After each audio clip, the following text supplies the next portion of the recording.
हम लोगों की आदत होती है कि जब भी हम कोई बुक पढ़ते हैं और उसमें कोई इम्पोर्टेंट टॉपिक आ जाए तो हम क्या करते हैं, उस इम्पोर्टेंट टॉपिक को या तो हम हाईलाइट कर देते हैं या हम उसके ऊपर कुछ भी लिख देते हैं।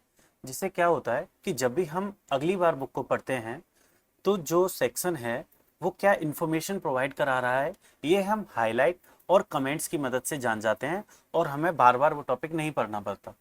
सेम वे में जब हम जावा का कोई प्रोग्राम लिखते हैं और उसमें हमने एक ब्लॉक ऑफ कोड लिखा, तो वो ब्लॉक ऑफ कोड क्या काम कर रहा है ये चीज़ हमें बार बार ना चेक करनी पड़े, इसके लिए हम क्या करते हैं कि उसके ऊपर हम कमेंट्स दे देते हैं। कमेंट्स क्या होती हैं कि ये हमें आइडेंटिफाई करने में मदद करती हैं कि जो पर्टिकुलर ब्लॉक ऑफ कोड है वो क्या काम करता है। अब बात आती है कि कमेंट्स देते कैसे हैं और होती क्या है। तो भाई कमेंट्स हम देते हैं दो तरीके से। एक क्या करेंगे कि एक तो हम देते हैं सिंगल लाइन कमेंट, ठीक है, क्या सिंगल लाइन कमेंट।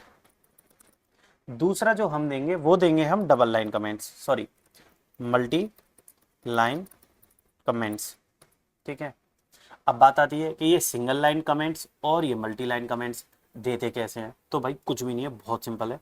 जब भी हमें सिंगल लाइन कमेंट देनी है तो हम क्या करेंगे, दो फॉरवर्ड स्लैश बताएंगे और उसके बाद में जो भी हमें लिखना है वो बस हम लिख देंगे।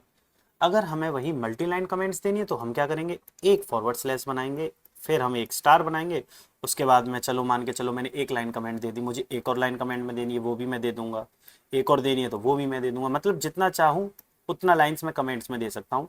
जहाँ भी मुझे लाइन मान के चलो मुझे यहाँ बंद करनी थी तो मैं क्या करूँगा, यहाँ पर एक स्टार बना दूंगा और एक फॉरवर्ड स्लैश, हो गई मेरी मल्टी लाइन कमेंट्स। चलो इसको हम प्रैक्टिकल करके देखते हैं किसी कोड में।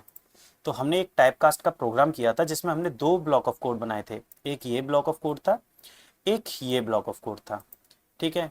तो अब हमें थोड़ी देर के लिए तो याद है कि भाई यहाँ पर हमने क्या किया था, वाइडन कास्टिंग की थी, यहाँ हमने क्या किया था, नैरो कास्टिंग की थी। लेकिन हो सकता है जब हम फ्रेंड के साथ में शेयर करें तो वो ना आइडेंटिफाई कर पाए ये किस चीज़ के लिए ब्लॉक ऑफ कोड है। तो यहाँ पर हम क्या कर सकते थे, हम कमेंट्स दे सकते हैं।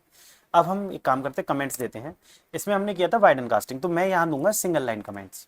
मैंने दी सिंगल लाइन, मैंने यहाँ क्या लिखा कि भाई ये मैं कर रहा हूँ वाइडन कास्टिंग, ठीक है, क्या कर रहा हूँ वाइडन कास्टिंग। तो यहाँ पर मैंने सिंगल लाइन दे दी, यहाँ भी मैं चाहूँ तो सिंगल लाइन दे देता हूँ। सिंगल में मैं क्या करूँगा कि भाई यहाँ मैं कर रहा हूँ नैरो कास्टिंग, नैरो कास्टिंग, दोनों कमेंट्स दे दी। अच्छा, जब भी हम कमेंट्स देते हैं तो जो कंपाइलर होता है ना, तो वो क्या करता है, वो इसको इग्नोर कर देता है और जो टर्मिनल है हमारा उसमें ये आउटपुट नहीं देता है। मतलब कमेंट्स को जो हमारा कंपाइलर है वो इग्नोर करता है टोटली, ठीक है।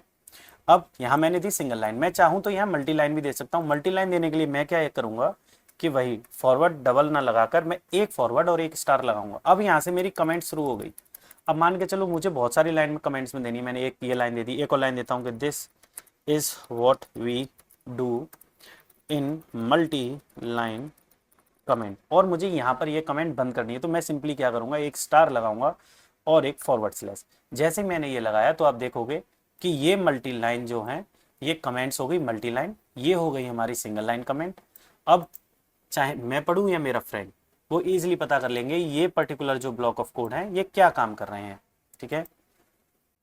कमेंट्स का यूज़ करो स्मार्टली, स्पेशली जब आपका कोड कॉम्प्लिकेटेड हो। तो इसी के साथ हमने कमेंट्स करना सीख लिया है। अब मिलेंगे नेक्स्ट वीडियो में जहां हम कवर करेंगे कॉन्स्टेंट्स। तो चैनल को सब्सक्राइब करना ना भूलें ताकि आप एक भी लेक्चर मिस ना कर पाएं और जावा को अच्छे से सीख सकें।